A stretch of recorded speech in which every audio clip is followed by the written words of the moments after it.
ಹೆಣ್ಣುಮಕ್ಕಳ ಶಾಲೆಯಲ್ಲಿ ಹಮ್ಮಿಕೊಂಡಿರುವಂತಹ ಸ್ನೇಹ ಸಂಗಮದ ಕಾರ್ಯಕ್ರಮದಲ್ಲಿ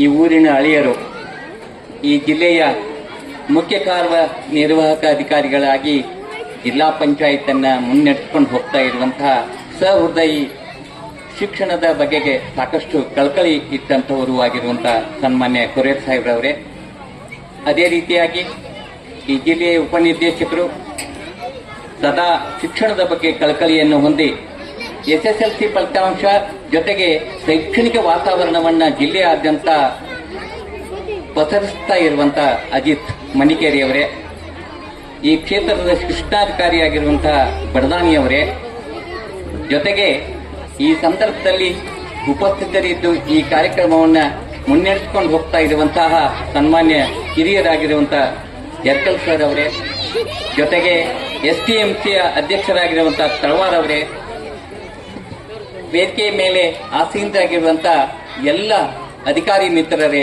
ಬಂಧುಗಳೇ, ಎದುರಿನಲ್ಲಿ ಕೂತಿರುವಂತಹ ಪಾಲಕ ಪೋಷಕರೇ, ಮುದ್ದು ಮಕ್ಕಳೇ, ಶಿಕ್ಷಣದ ಒಂದು ವ್ಯಾಖ್ಯೆ ಇದೆ. ಅದು ಏನು ಅಂತ ಹೇಳಿದ್ರೆ, ಶಿಕ್ಷಣವೆಂದರೆ ಕಲಿಸುವುದಲ್ಲ, ಕಲಿಸುವ ವಾತಾವರಣವನ್ನು ಸೃಷ್ಟಿ ಮಾಡುವುದು ಅಂತಿದೆ. ನಾನು ಕಲಿಸ್ಬೇಕು ಅಂತೂ ಇಲ್ಲ, ಆ ಕಲಿಸುವ ವಾತಾವರಣವನ್ನ ಸೃಷ್ಟಿ ಮಾಡಿಬಿಟ್ರೆ ಕಲಿಸಿದಕ್ಕಿಂತ ಹೆಚ್ಚಾದಂತ ಪರಿಣಾಮ ಶಿಕ್ಷಣದಲ್ಲಿ ಇದೆ ಅನ್ನುವಂಥದ್ದನ್ನ ನಾವು ನೆನಪಿಸ್ಕೊಳ್ಬೇಕಾಗತ್ತೆ.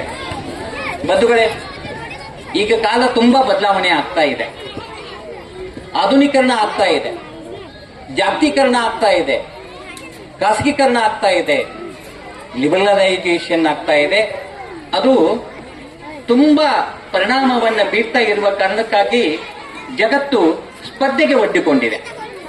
ಆ ದಿಸೆಯಲ್ಲಿ ಸನ್ಮಾನ್ಯ ಕೊರೋರ್ ಸರ್ ಅವರು ಆರಂಭಿಕವಾಗಿ JJ ಬೇವೂರು ಅವರನ್ನ ನೆನೆಸಿಕೊಂಡ್ರು. ದಂಡನಾಯಕರಾಗಿ ಸೈನ್ಯದಲ್ಲಿ ಕೆಲಸವನ್ನ ನಿರ್ವಹಿಸಿರುವಂತಹ ಅವರು ಇದೇ ಊರಿನ ಇದೇ ಮಣ್ಣಿನ ಮಗ ಎನ್ನುವಂಥದ್ದನ್ನು ನೆನೆಸ್ಕೊಳ್ಬೇಕು. ಅಷ್ಟೇ ಅಲ್ಲ, ಮೈಸೂರಿನಲ್ಲಿ ಕೂಡ ಬೆಳಗಾಂದಲ್ಲಿ ಒಂದು ರೋಡ್ ಇರುವುದ್ರ ಬಗ್ಗೆ ಹೇಳಿದ್ರು. ರೇಡಿಯೋ ಹೌಸ್ ಅನ್ನುವಂಥದ್ದನ್ನ ಹೆಸರನ್ನ ಬೇವೂರವ್ರ ಹೆಸರಿನಿಂದಲೇ ಒಂದು ಕಟ್ಟಡ ಮೈಸೂರಿನಲ್ಲಿ ಇರುವಂತದ್ದನ್ನು ಕೂಡ ನಾವು ನೆನೆಸ್ಕೊಳ್ತಾ ಇದ್ದೇವೆ. ಈ ದಿಸೆಯಲ್ಲಿ ಅಂತ ಪರಂಪರೆ ಇರುವಂತಹ ಈ ಊರಿನಲ್ಲಿ ಒಳ್ಳೆ ಶೈಕ್ಷಣಿಕವಾದ ವಾತಾವರಣವನ್ನು ಬಿಂಬಿಸಬೇಕಾಗಿದ್ದು ನಿಮ್ಮ ಜವಾಬ್ದಾರಿ ಇದೆ. ಸನ್ಮಾನ್ಯರು ಹೇಳುವ ಹಾಗೆ ವೇದಿಕೆ ಮೇಲೆ ಇರುವಂತಹ ಮುಖಂಡರೆಲ್ಲರೂ ಕೂಡಿ ಹೆಣ್ಮಕ್ಕಳ ಶಾಲೆ, ನಾವು ಶಿಕ್ಷಣ ಇಲಾಖೆಯಲ್ಲಿ ಒಂದು ಘೋಷವಾಕ್ಯವನ್ನ ಕೂಗ್ತಾ ಇದ್ವಿ. ಅದು 88ರಿಂದ 91ಕ್ಕೆ ವಿಜಯ ಭಾಸ್ಕರ್ ಸಾಹೇಬರು ಅಖಂಡ ಜಿಲ್ಲೆಯ ಜಿಲ್ಲಾಧಿಕಾರಿ ಆಗಿದ್ದಂತ ಹೊತ್ತಿನಲ್ಲಿ ಸಂಪೂರ್ಣ ಸಾಕ್ಷರತಾ ಆಂದೋಲನ. ಅವಾಗ ಏನ್ ಕೂಗ್ತಿದ್ದೀವಿ ಅಂತ ಹೇಳಿದ್ರೆ, ಹೆಣ್ಣೊಂದು ಕಲಿತರೆ ಶಾಲೆಯೊಂದು ತೆರೆದಂತೆ ಅಂತ. ಓಣಿಗೆ ಊರಿಗೆ ವ್ಯಕ್ತಿಗಳಿಗೆ ಭೇಟಿಯಾಗಿ ಹೆಣ್ಮಕ್ಳು ಶಿಕ್ಷಣಕ್ಕೆ ಬರಬೇಕು ಅಂತ ತಿಳ್ಕೊಂಡು ಘೋಷವಾಕ್ಯ ಮಾಡ್ತಾ ಇದ್ವಿ. ಬಹುಶಃ ಆ 35 ವರ್ಷಗಳ ಹಿಂದೆ ಆ ಘೋಷವಾಕ್ಯ ಕೂಗಿದ ಕಾರಣಕ್ಕಾಗಿಯೇ ಇವತ್ತ ವೇದಿಕೆಯ ಮೇಲೆ ಯಾವುದೇ ಫಂಕ್ಷನ್ ಹೋದದ್ದಾದರೂ ಕೂಡ ಸಾಧನೆ ಮಾಡುವಂತವರು ಹೆಣ್ಣು ಹುಡುಗಿಯರೇ ಆಗಿರ್ತಾರೆ. ಅದು ರ್ಯಾಂಕ್ ತೆಗೆದುಕೊಳ್ಳುವುದರಿಂದ ಹಿಡ್ಕೊಂಡು ಯಾವುದೇ ಸಾಧನೆಯಲ್ಲಿ ಮೇಲುಗೈಯನ್ನ ಸಾಧಿಸುವಂತ ಸಾಧ್ಯತೆಯನ್ನ ಈ 35 ವರ್ಷಗಳಲ್ಲಿ ನಮ್ಮ ಕಣ್ಣೆದುರನೆ ಶಿಕ್ಷಣದ ಈ ಘೋಷವಾಕ್ಯ ಸಾಕಾರ ಆಗುವಂತ ಸಾಧ್ಯತೆ ಆಗಿದೆ. ಒಂದು ಕಾಲಕ್ಕೆ ಒಂದು ಜಿಲ್ಲಾಧಿಕಾರಿ ಆಗೋದು ಅಂತ ಹೇಳಿದ್ರೆ, ಮಹಿಳೆಯರು ಆಗೋದು ಅಂತ ಹೇಳಿದ್ರೆ ಬಹಳ ಅಪರೂಪದ ಮಾತಾಗಿತ್ತು. ಇವತ್ತ 10ರಿಂದ 12 ಮಹಿಳೆಯರು IAS ಅಧಿಕಾರಿಗಳು ಜಿಲ್ಲಾಧಿಕಾರಿಗಳಾಗಿ ನಮ್ಮ ಕರ್ನಾಟಕದಲ್ಲಿ ಕೆಲಸವನ್ನು ನಿರ್ವಹಿಸ್ತಾ ಇದ್ದಾರೆ. ಜೊತೆಗೆ ವಿವಿಧ ಕ್ಷೇತ್ರದಲ್ಲಿಯೂ ಕೆಲಸವನ್ನು ಮಾಡ್ತಾ ಇದ್ದಾರೆ. ಬಂಧುಗಳೇ, ನಾವು ನೀವೆಲ್ಲ ಆಲೋಚನೆ ಮಾಡಬೇಕಾಗಿತ್ತು. ನಾನು ಬಹಳ ಸಲ ಈ ಜಿಲ್ಲೆಯ ಶೈಕ್ಷಣಿಕ ಕ್ಷೇತ್ರದಲ್ಲಿ ಕೆಲಸ ಮಾಡಿದ ಕಾರಣಕ್ಕಾಗಿ ಬೋರ್ಡಿನೊಳಗ 126 ಮಕ್ಕಳು, ಅದರಲ್ಲಿ SC ST ಮಗು 24 ಮಗು ಹಿಡಿದು 126 ಮಕ್ಕಳು ಮಾತ್ರ ಇದೆ. ಇದನ್ನ ಯಾಕೆ ನಾನು ವಿಷಾದದಿಂದ ಹೇಳ್ತಾ ಇದ್ದೇನೆ ಅಂತ ಹೇಳಿದ್ರೆ, ಒಂದು ಕಾಲಕ್ಕೆ ಇಲ್ಲಿ ಏನಾದರೂ ಶೈಕ್ಷಣಿಕ ಅಥವಾ ಆಟೋಟ ದೈಹಿಕ ಚಟುವಟಿಕೆಗಳನ್ನ ಇಟ್ಟುಕೊಂಡಿದ್ದಾದ್ರೆ ನೋಡಬೇಕಾಗಿತ್ತು, ಅಷ್ಟು ಸಂಭ್ರಮಿಸುವಂತಹ ಸಂದರ್ಭ ಇಲ್ಲಿ ಇತ್ತು. ಆದ್ರೆ ಇವತ್ತು ಎಲ್ಲ ಊರುಗಳಲ್ಲಿಯೂ ಕೂಡ ಏನು ಸ್ಕೂಲ್ ಬಸ್ ನಿಂತು ನಗರಕ್ಕೆ ಹೋಗಿ ಆಕರ್ಷಕವಾಗಿರುವಂತಹ IT BTಗೆ ಒಟ್ಟುಕೊಳ್ಳುವಂತಹ ಮಕ್ಕಳನ್ನು ತಯಾರಾಗುವಂತಹ ಆಕರ್ಷಣೆಗೆ ಒಳಗಾಗುವಂತಹ ಹೊತ್ತಿನಲ್ಲಿ ನಾವು ಎಲ್ಲರೂ ಕೂಡ ಆಲೋಚನೆ ಮಾಡಬೇಕಾಗಿದ್ದು ಪಾಲಕ ಪೋಷಕರು. ಸರ್ ಹೇಳಿದ್ರು ಇಲ್ಲಿ ನಾವು ವೇದಿಕೆ ಮೇಲೆ ಇದ್ದಂಥವರೆಲ್ಲರ ಜವಾಬ್ದಾರಿ ಆಗಿದೆ. ಈ 126 ಕುಟುಂಬದ ಮಕ್ಕಳ ತಂದೆ ತಾಯಿ ಎಲ್ಲರೂ ಕೂಡ ಸೇರ್ಕೊಳ್ಳುವ ಮೂಲಕವಾಗಿ ಒಂದು ಉತ್ತಮವಾದಂತ ವಾತಾವರಣವನ್ನು ಆದದ್ದಾದ್ರೆ ಒಂದು ಉದ್ದೇಶ ಅಂತ ಹೇಳಿದ್ರೆ ಆರಂಭದ ಹೊತ್ತಿನಲ್ಲಿ ನಮ್ಮ ಶಾಲೆಗಳಂದ್ರೆ ಕನ್ನಡ ಗಂಡು ಮಕ್ಕಳ ಶಾಲೆ. ನಂತರದಲ್ಲಿ ಗೊತ್ತಾಯ್ತು ಕೇವಲ ಗಂಡು ಮಕ್ಕಳು ಬೇಡ, ಅದು ಹೆಣ್ಣು ಮಕ್ಕಳ ಶಾಲೆ. ನಂತರದಲ್ಲಿ ಗೊತ್ತಾಯ್ತು ಗಂಡು ಹೆಣ್ಣು ಸೇರಿ ಲಿಂಗಭೇದವಿಲ್ಲದಂತೆ ಅದು ಪ್ರಾಥಮಿಕ ಶಾಲೆ ಆಗ್ಬೇಕು ಅನ್ನುವಂಥದ್ದನ್ನು ಕೂಡ ಮಾರ್ಪಡಿಸಿಕೊಂಡಿದ್ದೇವೆ. ಈ ದಿಸೆಯಲ್ಲಿ ಇವತ್ತು 2 ಕೆಲಸ ಆಗಿದೆ.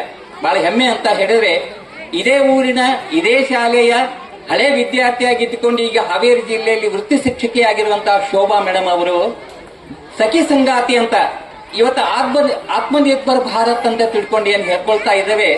ಅದಕ್ಕೆ ಬೇಕಾಗುವಂತ ಮಹಿಳೆಯರು ಸುಮಾರು 10-14 ಕುಶಲವಾಗಿರುವಂತಹ ಕೌಶಲ್ಯವನ್ನು ಕಲ್ತಿದ್ದೇ ಕರೆಯಾದದ್ದಾದ್ರೆ ಅವರು ಸ್ವಂತ ಉದ್ಯೋಗ ಮಾಡ್ಲಿಕ್ಕೆ ಸಾಧ್ಯ ಆಗ್ತದೆ ಅಂತ ತಿಳ್ಕೊಂಡು ಸಖಿ ಸಂಗಾತಿಯಲ್ಲಿ ಹೇಳ್ಕೊಂಡಿದ್ದಾರೆ. ಹಂಗಾಗಿ ಇವತ್ತ ಬಹಳ ಆಶ್ಚರ್ಯ, ಬಹಳ ಹೆಮ್ಮೆ ಅಂತ ಹೇಳಿದ್ರೆ ಕರೋಡ್ ಸಾಹೇಬರು ಬಹಳ ಹೆಮ್ಮೆಯಿಂದ ಹೇಳ್ಕೊಂಡ್ರು, ನಾ ಈ ಊರಿನ ಅಳಿಯ ಅಂತ.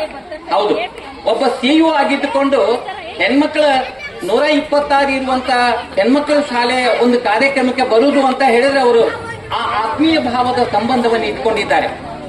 ಈ ಶಾಲೆಗೆ ಏನ್ ಬೇಕು, ಈ ಊರಿಗೆ ಏನ್ ಬೇಕು, ಇದೆಲ್ಲ ಹೇಳುವ ಮೂಲಕವಾಗಿ ಒಂದು ಒಳ್ಳೆ ವಾತಾವರಣವನ್ನ ನಾವು ಬಿಂಬಿಸಬೇಕನ್ನುವಂತ ಉದ್ದೇಶ ಇಲ್ಲಿದೆ ಅಂತ ಅನಿಸ್ಕೊಳ್ತಾ ಇದೆ. ಆ ಕಾರಣಕ್ಕಾಗಿ ಇವತ್ತೆಲ್ಲ ಕನ್ನಡ ಹೆಣ್ಣು ಮಕ್ಕಳ ಶಾಲೆಯಲ್ಲಿ ಸೇರ್ಕೊಂಡಿರುವಂತಹ ನಾವೆಲ್ಲರೂ ಆಲೋಚನೆ ಮಾಡಬೇಕಾಗಿರೋದು ಒಂದು ಉತ್ತಮವಾದಂತ ವಾತಾವರಣವನ್ನ. ಯಾಕಂತ ಹೇಳಿದ್ರೆ ಇವತ್ತ 2 ಎಕ್ಸೆಲ್ ಆರ್ ಎಕ್ಸ್ಪೆಲ್ ಅಂತ. ಎಕ್ಸೆಲ್ ತುಂಬಾ ಉತ್ಕೃಷ್ಟವಾಗಿದ್ದು ಮಾತ್ರ ಅದು ಉಳ್ಕೊಳ್ತದೆ ಅಂತ ಇಲ್ಲದ್ರೆ ಎಕ್ಸ್ಪೆಲ್ ಆಗ್ಬಿಡ್ತದೆ ಅಂತ ತಿಳ್ಕೊಂಡು ಹೇಳ್ತಾ ಇದ್ದೇವೆ.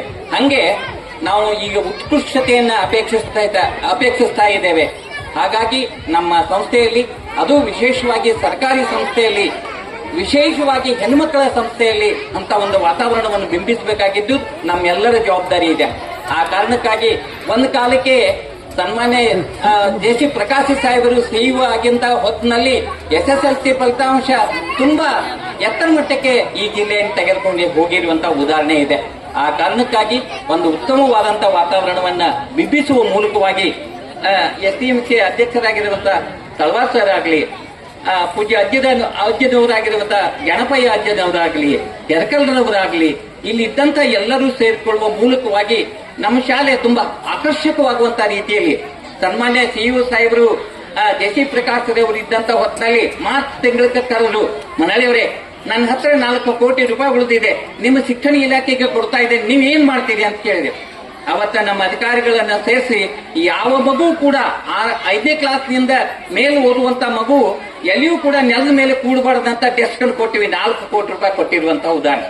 ಇವತ್ತು ಆ ಡೆಸ್ಕ್ಗಳನ್ನ ನೋಡ್ತಾ ಇದ್ದಾದ್ರೆ ಯಾಕೋ ಆಕರ್ಷಕವಾಗಿ ಇಲ್ಲ ಅಂತ ಅನಿಸ್ತದೆ. ಇದು ಸತ್ಯ ಹೇಳ್ಕೊಳ್ಳೇಬೇಕು. ವೈಜಾಪುರ ಅವರು ಕೂಡ ಜಿಲ್ಲಾ ಪಂಚಾಯತ್, ತಾಲೂಕ್ ಪಂಚಾಯತ್ ನಲ್ಲಿ ಉಪಾಧ್ಯಕ್ಷರಾಗಿದ್ದಂತವ್ರು, ನಾವು ಇದ್ದಂತ ಹೊತ್ತಿನಲ್ಲಿ ತಾಲೂಕ್ ಪಂಚಾಯತ್ ಅಧ್ಯಕ್ಷರಾಗಿದ್ದಂತವ್ರು ಉಪಾಧ್ಯಕ್ಷರಾಗಿದ್ರು. ಮತ್ತೆ ನಿಮ್ಮ ಮಕ್ಕಳು ತುಂಬಾ ಆಕರ್ಷಕ ಶಾಲೆಯಲ್ಲಿ ಹೋಗಿ ಇವತ್ತು ತುಂಬಾ ಮೊಜಾಯಿಕ್ ಆಗಿ ಹಾಕಿಕೊಂಡಿರುವಂತಹ ಸಂಸ್ಥೆಯಲ್ಲಿ ಖಾಸಗಿ ಸಂಸ್ಥೆಗಳಿಗೆ ಆಕರ್ಷಕ ಆಗ್ತಾ ಇದೆ ಅಂತ ಹೇಳಿದ್ರೆ ನಮ್ಮ ಶಾಲೆಯನ್ನು ಕೂಡ ಅಂತ ಪ್ರಯತ್ನವನ್ನು ಮಾಡುವಂತ ಸಾಧ್ಯತೆಯನ್ನು ನಾವು ಮಾಡಬೇಕು.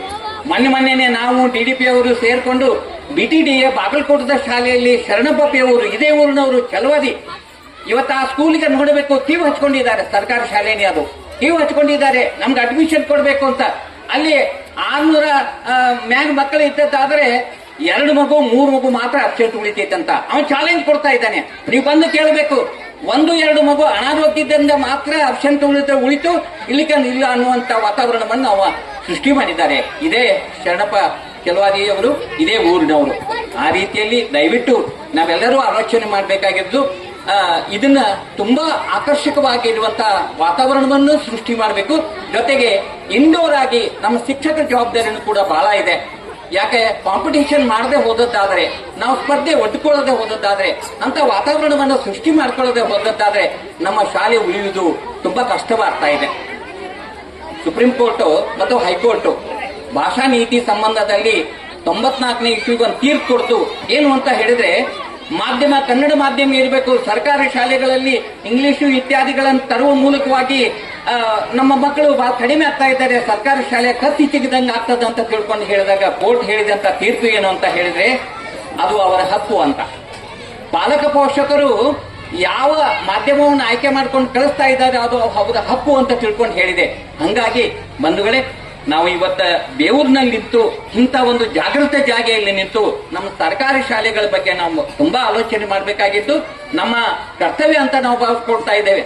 ಇಂತಹ ಜಿಲ್ಲೆಯನ್ನು ಮುನ್ನಡೆಸ್ತಾ ಇರುವಂತಹ ಅಧಿಕಾರಿಗಳು, ಜಿಲ್ಲೆಯಿಂದ ನೋಡ್ಕೊಂಡು ಹೋಗ್ತಾ ಇರುವಂತಹ ಶೈಕ್ಷಣಿಕ ಅಧಿಕಾರಿಗಳು, ತಾಲೂಕು ಅಧಿಕಾರಿಗಳು ಎಲ್ಲರೂ ಬಂದು ಸೇರ್ತಾ ಇರುವಂತಹ ಈ ಶಾಲೆಯಲ್ಲಿ ಅಂತ ಒಂದು ಉತ್ತಮವಾದಂತಹ ವಾತಾವರಣವನ್ನ ಸೃಷ್ಟಿ ಮಾಡುವಂತಹ ಒಂದು ಪ್ರಸಿದ್ಧಿ ಅಥವಾ ಒಂದು ರೀತಿಯಲ್ಲಿ ನಮ್ಮ ದೃಢ ಸಂಕಲ್ಪ ಮಾಡಿಕೊಂಡಿದ್ದೇ ಕರೆ ಆದದ್ದಾದ್ರೆ ಈ ಖಂಡಿತ ಈ ಕಾರ್ಯಕ್ರಮಕ್ಕೆ ಒಂದು ದಿಕ್ಕು ದೇಶೆ ಬಂದಂತಾಗ್ತದೆ ಎನ್ನುವಂತ ಮಾತನ್ನ ಹೇಳುವ ಮೂಲಕವಾಗಿ, ಪ್ರೀತಿಯಿಂದ ಅಭಿಮಾನದಿಂದ ಇಲ್ಲಿ ಕರೆಸಿಕೊಳ್ಳುವ ಮೂಲಕವಾಗಿ ಈ ಊರಿಗೆ ಮತ್ತೆ ಈ ತಾಲೂಕು ಈ ಜಿಲ್ಲೆಗೆ ತುಂಬಾ ಅವಿನಾಭಾವದ ಸಂಬಂಧ ಇದೆ. ಆ ರೀತಿಯಲ್ಲಿ ಒಂದು ಶೈಕ್ಷಣಿಕವಾದಂತಹ ದೃಷ್ಟಿಯಲ್ಲಿ, ಯಾಕಂದ್ರೆ ಬಂಧುಗಳೇ ತಮ್ಗೆಲ್ಲ ಗೊತ್ತಿರುವಂತೆ ಇವತ್ತು ಶಿಕ್ಷಣವೇ ಶಕ್ತಿ ಎನ್ನುವಂತ ಸಾಕ್ರಟಿಸ್ ಹೇಳುವಾಗೆ ಶಿಕ್ಷಣವೇ ಶಕ್ತಿಯಾಗಿರುವಂತದ್ದು. ಒಂದು ಕಾಲಕ್ಕೆ ಮೈಬಲ, ಒಂದು ಕಾಲಕ್ಕೆ ಹಣಬಲ, ಇವತ್ತ ಜ್ಞಾನವೇ ಬಲವಾಗಿದೆ. ಬಸವಣ್ಣವರ ಮಾತಿನಂತೆ ಜ್ಞಾನದ ಬಲದಿಂದ ಅಜ್ಞಾನದ ಕೇಡ ನೋಡು ಅನ್ನುವ ಹಾಗೆ ನಾವು ಜ್ಞಾನವನ್ನ ಹೆಚ್ಚಿಸಿಕೊಳ್ಳುವಂತ ವಾತಾವರಣವನ್ನ ಎಲ್ಲ ಶಾಲೆಯಲ್ಲಿ ಆಗಲಿ ಅನ್ನುವಂತ, ಅದು ವಿಶೇಷವಾಗಿ ಸರ್ಕಾರಿ ಶಾಲೆಯಲ್ಲಿ ಆಗಬೇಕು ಅನ್ನುವಂತ ಮಾತನ್ನು ಹೇಳಿ, ಹೆಣ್ಮಕ್ಳ ಶಾಲೆಯಲ್ಲಿ ಆಗಬೇಕು ಅನ್ನುವಂತ ಮಾತನ್ನು ಹೇಳಿ ಎಲ್ಲರಿಗೂ ವಂಚಿಸಿ 2 ಮಾತಿಗೆ ವಿರಾಮ ನೀಡ್ತಾ ಇದ್ದೇನೆ. ನಮಸ್ಕಾರ.